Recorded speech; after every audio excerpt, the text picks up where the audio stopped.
조아롱쌤 책 읽는 시간입니다. 오늘은 우리에게 많은 멘토적인 역할을 하고 계신 법륜 스님의 행복이라는 책에서 인생의 시간을 행복하게 나누어 쓰는 법에 대해서 같이 한번 살펴보도록 하겠습니다. 어느 날 한 여성이 삶이 무기력하다며 어떻게 해야 이제라도 자아실현을 할 수 있는지 물었습니다. 직장 생활도 해봤고 이것저것 경험을 해봐도 만족감을 얻지 못하고 있습니다. 아이들이 학교에 가게 된 다음부터 시간적으로 여유가 많아졌는데도 끊임없이 나는 왜 행복하지 않을까 하고 고민을 했습니다. 생각해보니 언젠가부터 제 꿈을 잃고 살고 있더라고요. 어떻게 해야 이제라도 제가 원하는 꿈을 향해 살아갈 수 있을까요?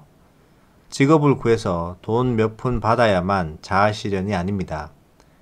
남편이 버는 돈으로 충분히 먹고 살만하다면 돈을 조금 벌어서 더 비싼 옷, 더 좋은 집에 살려고 아등바등 하지 말고 성당이나 교회, 절에 가서 밥도 짓고 청소도 하고 배고픈 사람들 점심 주는 곳에 가서 봉사활동을 해보세요. 그러면 얼굴에 생기가 돌고 기쁨이 샘솟을 겁니다. 남편에게 매일 일찍 들어오라고 잔소리하고 아이들에게 공부하라고 야단치던 것들도 싹 사라지고 소소한 일들에 시비가 안 일어납니다. 자기 인생의 보람을 잃을 때 오히려 사소한 욕구가 더 크게 다가오는 법이지요. 결혼 생활을 하고 아이를 키우면서도 틈틈이 봉사활동을 하다 보면 이렇게 마음 편히 봉사할 수 있게 뒷받침해준 남편에게 고마운 마음이 들게 될 겁니다. 그래서 낮에 봉사활동을 하고 집에 가면 밥 한 끼도 더 정성스럽게 차려주게 될 거예요. 남편은 일해서 돈 버는데 나는 집에서 쓰기만 한다고 열등감을 가질 필요도 없습니다.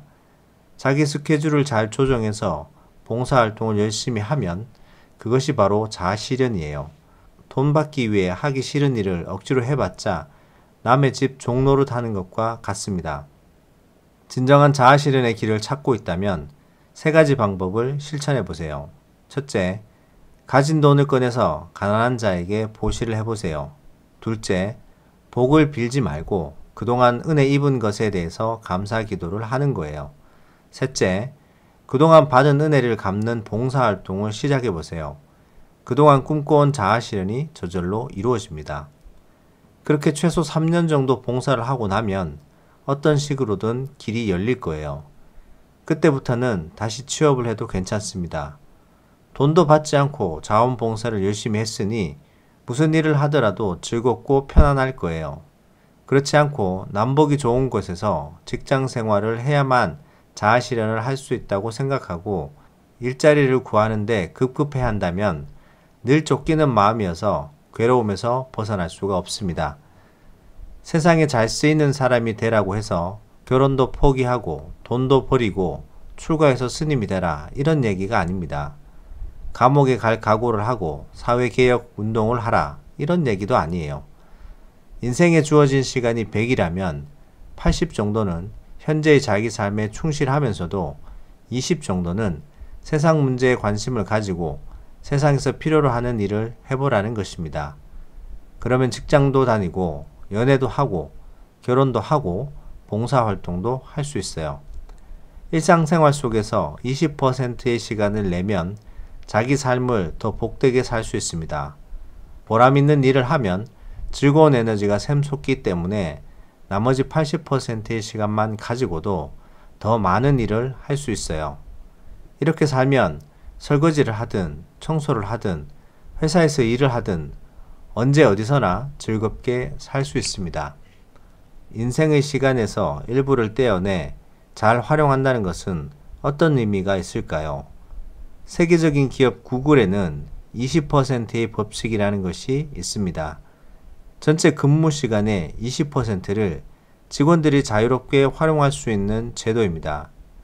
구글의 대표적인 상품이나 서비스의 대부분이 이 20%의 자유시간에서 만들어졌다고 합니다. 우연의 일치겠지만 제가 환경과 빈곤, 평화 문제에 주력하게 된 것도 활동의 일부를 현재의 일이 아닌 미래를 위해 자유롭게 고민하는 데 투자해서 얻은 결론이었어요. 우리가 너무 현안에만 매여 있는 게 아닌가. 좀 더 새로운 길을 모색해 봐야겠다. 30여 년 전 이런 생각으로 기존에 맡았던 일을 내려놓고 실무자들에게 자유롭게 뭐든 시도해보라고 했습니다. 그렇게 1년 이상 회의를 거듭한 결과 몇 가지 문제들이 부각되었어요. 첫째, 전 지구적인 차원에서는 환경 문제. 둘째, 전 인류적인 차원에서는 제3세계 빈곤 문제.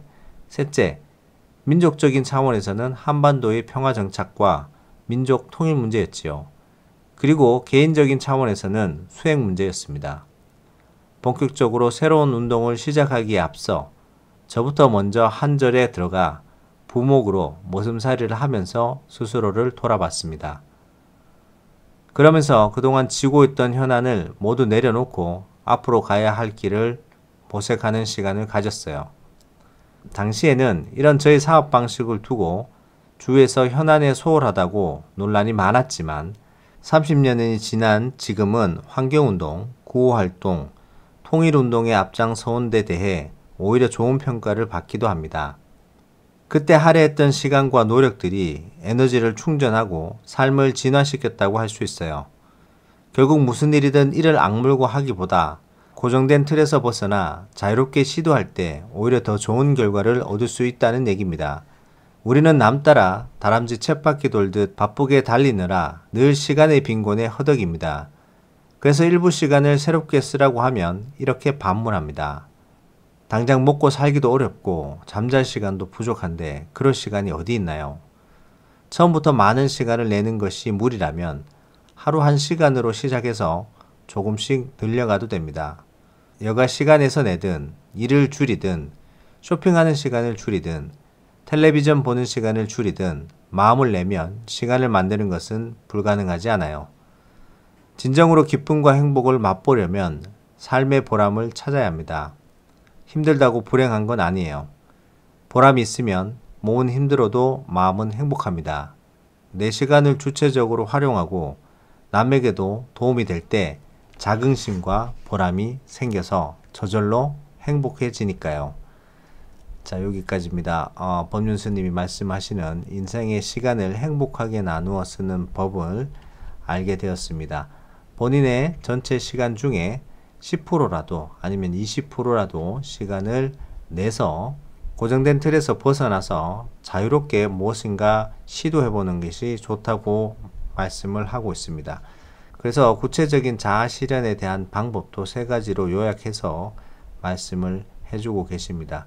가진 돈을 꺼내서 가난한 자들에게 보시한다든지, 그 다음에 복을 빌지 말고 이제껏 주어졌던 모든 것들에게 감사 기도를 하고 그동안 받은 은혜를 갚는 봉사활동을 시작해봐라.